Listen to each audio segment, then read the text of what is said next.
Bonsoir à tous, merci d'être fidèles à ITV. C'est l'heure du journal dans l'actualité de ce lundi 19 avril. Les médicaments saisis à la patte d'oie, le dossier s'annonce compliqué. D'après les avocats des Chinois mis en cause, la direction de la pharmacie et du médicament n'est pas sans reproche. La DPM aurait signé des documents favorables à ces importateurs étrangers. Pendant que l'État tente de trouver des solutions au chômage des jeunes, l'attente s'éternise pour d'autres. Un sitting ce lundi devant le ministère de la Culture. Plusieurs organisations qui réclament ensemble une intégration dans la fonction publique.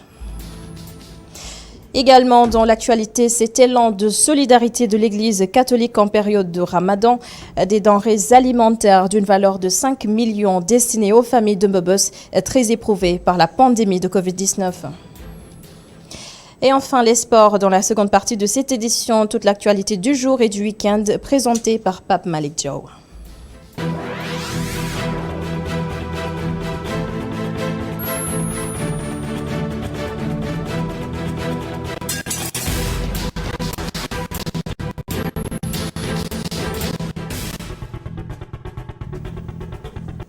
Nous démarrons ce journal avec cette récente saisie spectaculaire de médicaments à la patte d'oie.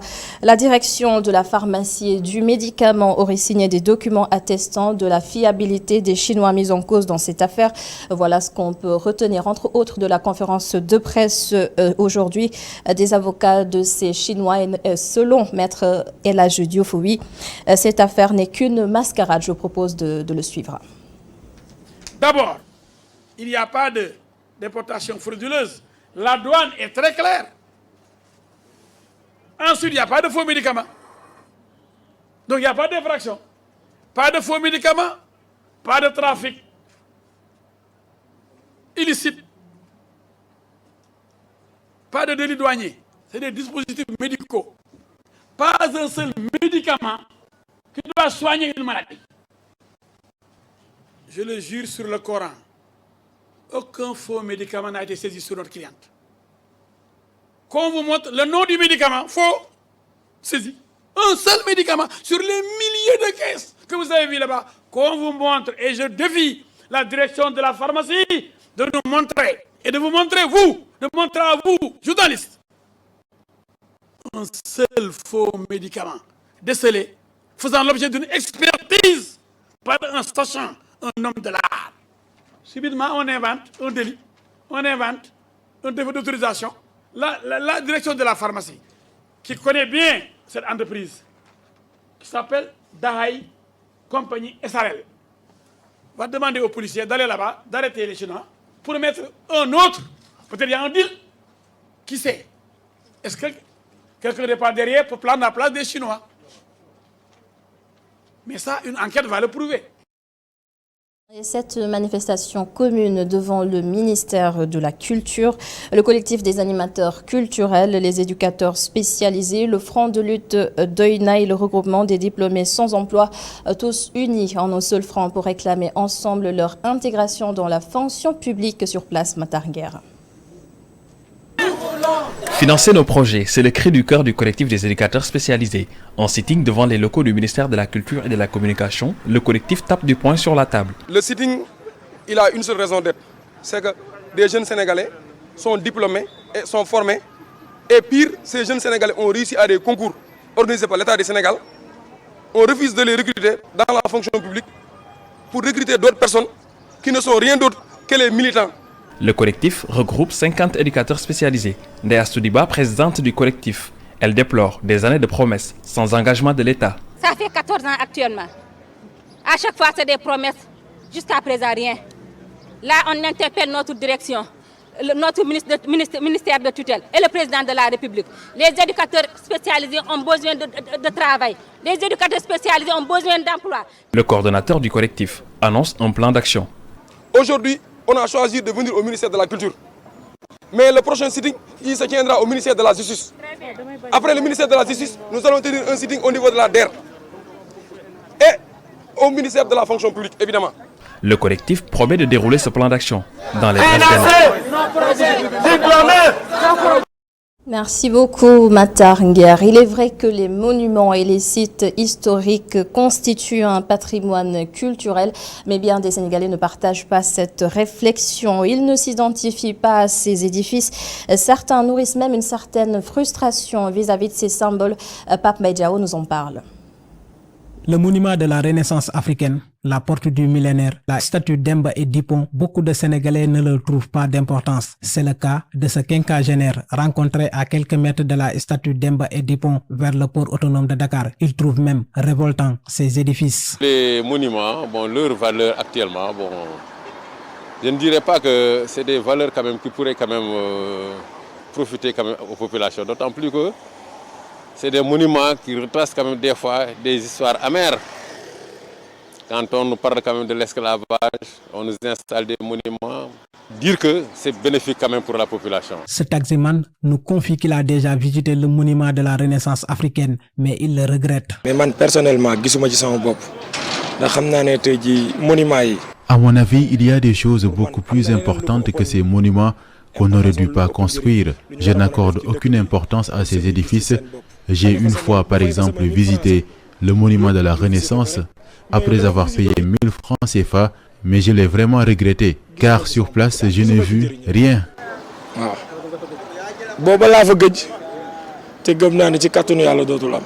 Pour sa part, ce jeune homme juge utile ces monuments et sites. Dans tous les monuments qui sont au Sénégal, on trouve de l'importance parce qu'il y a beaucoup de gens qui viennent ici pour se divertir ou bien juste pour oublier le stress qui est sur eux. Le Sénégal a plusieurs sites et monuments que certains trouvent futiles et pire encore, ils les jugent trop coûteux. Autre chose, c'est la saison des mangues, mais attention, elles ne sont pas toutes mûres. Le gazage, c'est le processus qui permet justement d'accélérer le mûrissement de ces mangues et même des bananes. Des produits chimiques qui, évidemment, menacent notre santé. En première ligne, le cancer. Et je vous propose d'écouter les précisions et les recommandations d'un spécialiste. Il s'appelle Chertiyan Meng.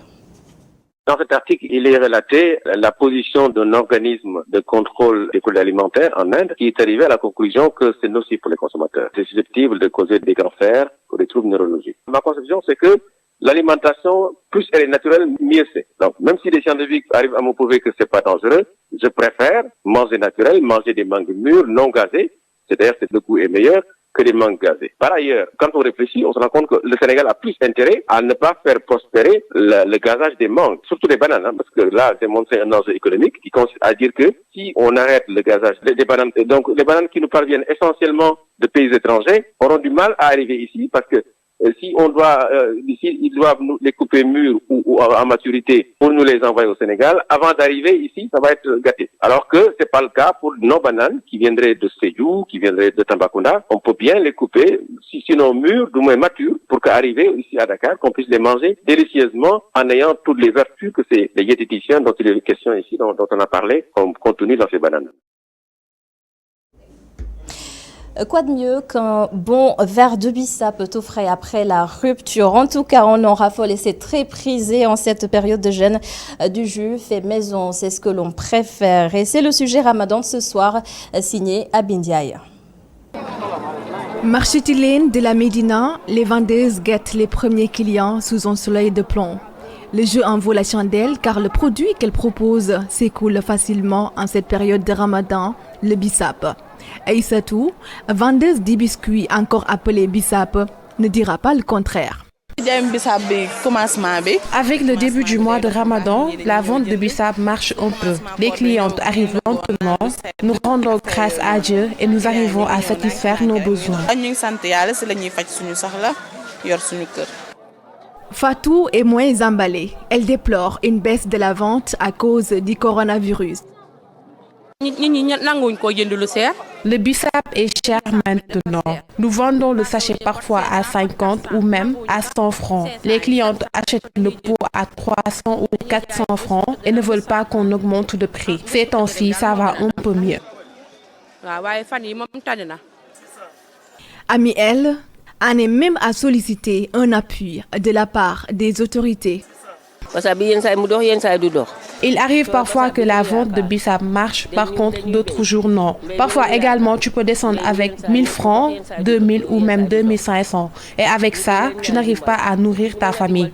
C'est vraiment difficile. Je sollicite un appui de la part des autorités. Le coronavirus a infecté visiblement le marché du bissap cette année.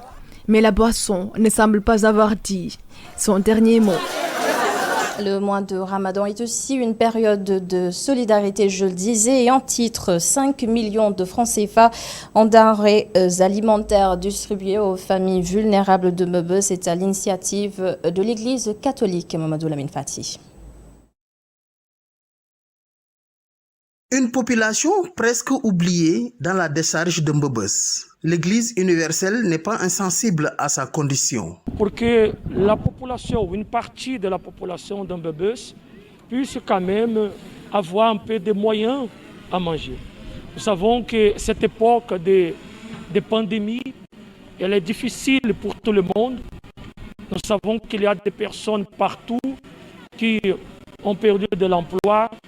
D'autres font du commerce, mais le commerce parfois ne marche pas comme il faut. Il y a des personnes qui sont obligées d'aller peut-être lors des décharges pour pouvoir défendre le pain quotidien et ramasser quelque chose à manger.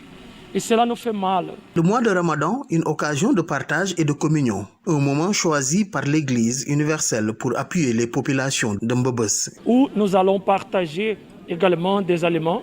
Plus de 2500 tonnes sera partagées là-bas. Et dans l'avenir, nous sommes en train de préparer aussi d'autres dons que nous allons réaliser. Parfois, les dons sont faits dans les orphelinats. Parfois, sont faits dans les quartiers où les situations sont vraiment précaires et que les gens ont vraiment la difficulté de trouver quelque chose à manger. L'adjoint au sous-préfet des Niayes se réjouit de la démarche, surtout en cette période de pandémie. Je pense que le choix n'est pas fortuit, parce que connaissant Mbebes, avec sa réputation d'accueillir des populations en situation de pauvreté, choisir Mbebes pour soutenir les populations dans cette période de pandémie, Covid-19, mais aussi le mois béni du Ramadan, je pense que c'est une action salutaire qui est à encourager. Durant une période, les populations de Mbebes se reposent. Avec l'appui de l'Église universelle, ces familles vont vivre sans pour autant s'inquiéter du repas du lendemain. On retiendra également de l'actualité de ce lundi la protection de l'environnement, un défi majeur et qui nous interpelle tous. Les femmes de Bounkiling dans le sud du Sénégal ont compris ce rôle. Elles ont obtenu un financement extérieur pour construire des locaux destinés au service des eaux et forêts. Ousmane Dembaoui nous parle de cette initiative bien féminine. Encadrées par l'association des volontaires de l'environnement et regroupées au sein des GIE, ces femmes de Dialokunda ont construit des locaux mis à la disposition des services des eaux et forêts grâce à l'appui financier du Fonds mondial pour l'environnement. Atari Mbaye est le coordonnateur national de ce programme. Les ressources générées par ce fonds FAED, Fonds d'appui à l'environnement et au développement, par les deux projets portés par les femmes, ont permis de construire ce poste forestier. Donc c'est une contribution des populations locales pour que la collaboration entre ces communautés et les services techniques, donc le service des eaux et forêts, puisse être efficace dans la lutte contre la déforestation. Ce geste est vivement salué par Amadou Dem, sous-préfet de Bogal, qui a présidé la cérémonie de réception des clés. Ces vaillantes femmes qui sont là ici aujourd'hui présentes, ils ont vraiment pensé à construire ce joyau ici à Dialokunda. Ceci montre que vraiment cette population est bien partie pour lutter contre la dégradation de l'environnement, lutter contre les malfaiteurs qui agressent l'environnement. Donc c'est quelque chose que nous magnifions vraiment à sa juste valeur. Ces locaux vont contribuer à améliorer les conditions de travail des soldats de l'environnement, soutient l'inspecteur régional des eaux et forêts de Sédhiou qui parle d'un acte historique. Les eaux et forêts recrutent beaucoup de personnel, mais malheureusement les infrastructures d'accueil ne suivent pas. Et que souvent nous avons des brigades et des triages. Au-delà de la zone des Niayes, pratiquement on ne voit pas de poste forestier. Pour vous dire que c'est historique qu'aujourd'hui ici dans le département de Bounkiling, dans la région de Sédhiou, dans le Kabada, qu'on réceptionne un poste forestier pour mettre les agents des eaux et forêts dans des meilleures conditions de travail, mais aussi pour être à côté des populations, parce que c'est ça la préoccupation de la hiérarchie. Pour préserver le couvert forestier fortement menacé dans cette zone frontalière, commandant Ismaël Agnan exhorte les populations à redoubler de vigilance. Long détour pour atterrir au nord du Sénégal, le Podor, où les horticulteurs ont aussi bénéficié d'une unité pour trier et traiter les produits horticoles. Une dizaine de millions de francs CFA financés en partie par la DER, la délégation à l'entrepreneuriat rapide. Correspondance Momar Lissignan et Mokhtar Sek. En partenariat avec l'USAID, la délégation à l'entrepreneuriat rapide DER a financé un start-up à plus d'une dizaine de millions de francs CFA dans le Podor pour contribuer à l'organisation de la chaîne horticole. Une start-up que la DER a financée à hauteur de plusieurs dizaines de millions de francs CFA pour structurer la chaîne de valeur horticole. Et aujourd'hui, nous sommes ici à Gayen Pendao. Et hier, nous étions à Potou. Et le travail que nous avons fait à date, ça a concerné l'accompagnement de la mise en place d'une plateforme de tri et de sélection de l'oignon. 1. 2. Nous avons aussi financé pour la campagne de commercialisation de l'oignon pour 500 millions pour 2021. Et l'année dernière, nous avions mis 1 milliard de francs CFA qui a permis de sauver carrément les invendus d'oignons et de pommes de terre à cause de la Covid-19. Au-delà, la DER compte aussi accompagner ses producteurs pour la mise en place d'unités de stockage et l'accès aux semences de qualité. Ce que nous ambitionnons, c'est de mettre ici sur pied des hangars de stockage et des chambres froides de 10 000 tonnes, voire plus. Nous allons aussi investir, comme nous l'avons fait dans le riz, dans la vallée de l'Anambé et dans le sud, dans le nord, pardon, dans le delta, mais dans la vallée de l'Anambé à Kolda. Et nous allons faire de sorte que ces producteurs puissent avoir des semences et de l'engrais à temps pour pouvoir avoir de meilleures récoltes et une meilleure productivité. Ces projets, une fois réalisés, permettront à coup sûr aux producteurs de la zone de bien se frotter les mains.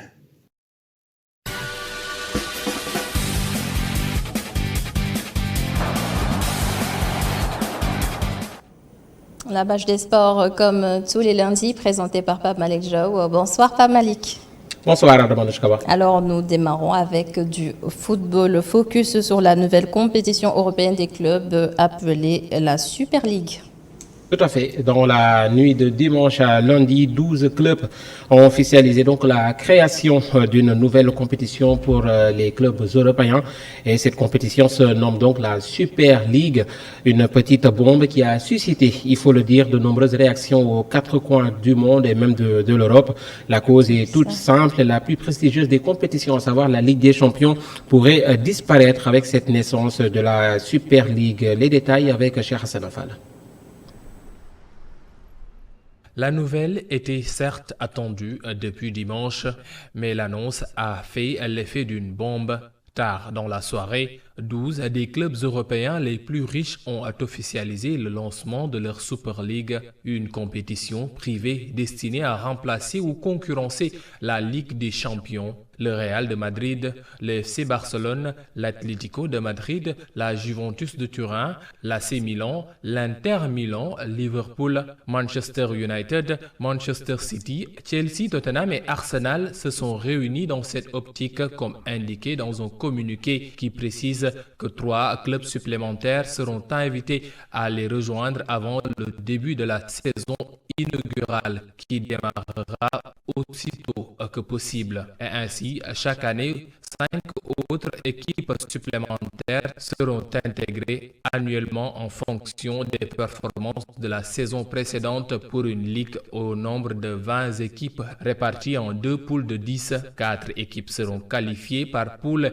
et à partir de là, comme en Ligue des Champions, les quarts et demi se joueront en aller-retour puis une finale sur terrain neutre. Cette Super League fermée a pour but d'organiser une compétition très juteuse financièrement au détriment de l'organisation du football européen. En effet, chaque équipe, au coup d'envoi de la compétition, recevra près de 355 millions d'euros. La Ligue des champions enregistre par exemple une somme de 2 milliards par saison, alors que la Super League vise les 4 voire 6 milliards par an. Un pourcentage fixe de 65% concernant les revenus médiatiques dont les droits TV seront répartis de manière égale entre les différents clubs et le vainqueur recevra 12% de plus des recettes. Enfin, sur le plan structurel, les clubs seraient en gestion puisque la Super League serait dirigée directement par ses clubs fondateurs. Il y aurait une assemblée générale composée d'un représentant de chaque équipe qui se réunirait une fois par an pour approuver les décisions et les orientations. Enfin, le président des comités serait élu tous les 5 années. Retenez donc bien le nom, la Super League, une compétition qui va révolutionner le football européen et surtout surclasser les autres compétitions des clubs. Et nous restons toujours sur cette Super League. Notez que ces 12 clubs qui pèsent 40 Ligues des champions annoncent donc depuis ce dimanche la création de leur propre compétition dénommée la Super League qui viendra concurrencer, comme on l'a si bien dit, la Ligue des champions européenne. La nouvelle compétition pourrait débuter en 2022. Son annonce hier divise l'Europe du football, même si elle est évoquée depuis 1998. Cet élément de réponse de Mansour Loum, il est journaliste panafricain. Nous l'écoutons avec Sekou Seydi. La Super League, c'est une menace qui date d'il y a plusieurs années. Arsène Wenger en parlait même depuis quasiment plus de 10 ans en disant qu'un jour on arrivera à la Super League. Et maintenant, en fait, c'est une menace qui est devenue exécution parce que les clubs, après des années, récemment encore jusqu'au mois de mars dernier, des négociations avec l'UEFA ne sont pas arrivés à un accord autour de la redistribution des recettes de la Ligue des Champions parce qu'ils n'y trouvaient plus leur compte. Ils trouvent que l'UEFA se garde une trop grosse part du gâteau. Il faut savoir que la Ligue des Champions génère chaque année quasiment près de 5 milliards d'euros de recettes et que sur ces 5 milliards, il n'y a même pas un tiers d'ailleurs qui va revenir aux clubs qui vont aller très loin dans la compétition. Donc c'est pour ça en fait que les clubs vont décider de sortir du giron UEFA pour créer leur propre compétition. Du coup, elles en géreront l'organisation, elles en géreront tous les tenants et aboutissants et pourront ainsi procéder à une meilleure répartition des revenus qui sont estimés entre 5 et 6 milliards d'euros par saison. Mais par contre, ça va créer un autre problème, c'est celui entre les clubs qui prendront part à la Super League et les instances internationales comme l'UEFA, comme la FIFA. Et aussi, il faudra voir comment va se positionner la CAF, mais aussi la CONCACAF. Parce que si jamais il y a des sanctions qui sont prises, il y aura peut-être des tiraillements entre les clubs qui participent à la Super League et ses instituts. Et désormais, pour en terminer avec cette Super League, le tiraillement a démarré, il faut le dire, depuis l'annonce de cette nouvelle compétition. Dans un communiqué publié dans la foulée, l'UEFA a affirmé sa volonté de stopper ce qu'elle qualifie de projet cynique. Pire, les clubs concernés seront bannis des autres compétitions domestiques européennes ou encore mondiales et les joueurs pourraient être tout simplement interdits de représenter leur nation. C'est ce dernier point justement qui interpelle l'Afrique puisqu'on se dirige apparemment vers une Coupe d'Afrique des Nations si ce projet reste maintenu sans Sadio Mané, Riyad Mahrez ou encore Edouard Mendy. La réponse d'Adama Ndione, il est journaliste, nous l'écoutons avec Sekou Seydi. Nous avons plusieurs joueurs issus de l'Afrique qui jouent dans les championnats européens et qui pourraient directement ou indirectement être touchés par ces mesures-là. Il faut rappeler que l'UEFA en elle-même a eu à avoir des difficultés, en tout cas des problèmes par rapport à la FIFA, en ce sens que la FIFA engrangeait beaucoup d'argent et que l'UEFA ne se retrouvait pas forcément par rapport à ce flux d'argent. Et la ligue qui a été créée semble en train de faire à l'UEFA ce que cette UEFA avait fait à la FIFA, notamment qu'il ne se retrouvait pas avec les flux financiers amassés à travers justement les compétitions organisées. Pour ce qui est de l'Afrique, donc notamment, si jamais cette ligue venait à être mise en place, il sera problématique en ce sens que déjà l'UEFA dit que les joueurs, en tout cas, qui sont concernés par cela pourraient être même bannis de leur sélection nationale partant du fait que nous, Africains, avons beaucoup de joueurs qui évoluent dans ces championnats-là, cela va forcément impacter sur cela. Et aujourd'hui, il est même difficile, voire impossible, de voir un quelconque avantage que cela pourrait avoir en ce qui concerne l'Afrique, tout simplement parce que c'est l'UEFA qui est concerné avec leurs clubs européens. Nous, la seule chose qui peut nous concerner, nous Africains, ce sont les joueurs qui évoluent dans ces championnats européens-là. Et si jamais certains parmi eux qui disputent ces championnats-là sont concernés ou impactés au niveau de leur club par cela, naturellement, cela va avoir des conséquences quant à la disponibilité de ces joueurs-là. Et football, toujours pas Malick Diop avec la performance des Lions du Sénégal en Europe. Tout à fait. Il faut noter tout simplement que ce week-end, c'est un week-end pas très heureux pour les attaquants sénégalais puisque Diao Baldé Keita, Moussa Koné, Habib Diallo, encore Boulaïa sont tous restés muets, c'est-à-dire qu'ils n'ont pas du tout marqué ce week-end. Mais à retenir tout simplement la première titularisation de John Lepi avec son club, le Stade de Reims. Alfred Gomis, de son côté, a réalisé un clean sheet et Nampalys Mendy, lui, a rejoint en finale de la FA Cup. Edouard Mendy, le tour d'Europe est avec Cheikh Diop. Comme chaque week-end, nous débutons ce tour d'Europe des Lions par la France. Metz et Reims se sont quittés 2-2, mais à retenir la première titularisation de John Lepi au milieu de terrain, qui faisait également face à son coéquipier en équipe nationale. Pape Matar Sarr Boulaïdia était également de la partie, mais n'a pu marquer ce week-end. Rennes avec Alfred Gomis est allé s'imposer chez Stade Touba Angers, 3-0. Marseille de Pape Gueye a battu sur le fil Lorient, 3-2. Strasbourg et Nîmes ont également fait match nul, un but partout. Moussa Koné et Habib Diallo ont été tous titulaires, mais n'ont pu marquer pour leurs clubs respectifs. L'AS Monaco avec Sofiane Diop est allé s'imposer à Bordeaux chez Youssouf Sabaly, 3-0 et confirme sa forme du moment. Fodé Ballo-Touré n'a pas joué et Crépin Diatta est testé positif au coronavirus. Avec Pape Abou Cissé en défense, l'AS Saint-Étienne a été battu dans les derniers instants du match au Parc des Princes. C'était face au Paris Saint-Germain sans ses internationaux Idrissa Gana Gueye et Abdoul Ahad Diallo en Angleterre. Leicester de Nampalys Mendy s'est qualifié pour la finale de la FA Cup. Les Foxes ont battu Southampton 1-0 et feront face à Chelsea d'Edouard Mendy. En finale, en Serie A, Khalidou Koulibaly et Naples se sont neutralisés avec le leader du championnat, l'Inter de Milan, pour le choc du week-end en Italie. Ibrahima Mbaye a participé à la large victoire de Bologne face à Spezia 4-1 au stade Renato Dallara. Et enfin, Keita Diao Baldé est également entré en cours de jeu lors du large succès de la Samp devant l'Hellas Verona 3-1. Merci beaucoup, Cheikh Diop, pour ce tour de l'Europe des Lions. Et voilà comment se termine la page des sports à Damanouchkava. À la semaine prochaine. Merci beaucoup, Pape Malick Diop, pour toutes ces actualités des sports de ce lundi et du week-end. Et c'est la fin de ce journal. Merci d'avoir été avec nous. Merci aussi à toute l'équipe de la régie. Mais restez avec nous sur ITV. La suite de Ndogo Total dans un instant avec Cheikh Hassan Afal. Et je vous donne rendez-vous demain dans le 19:45.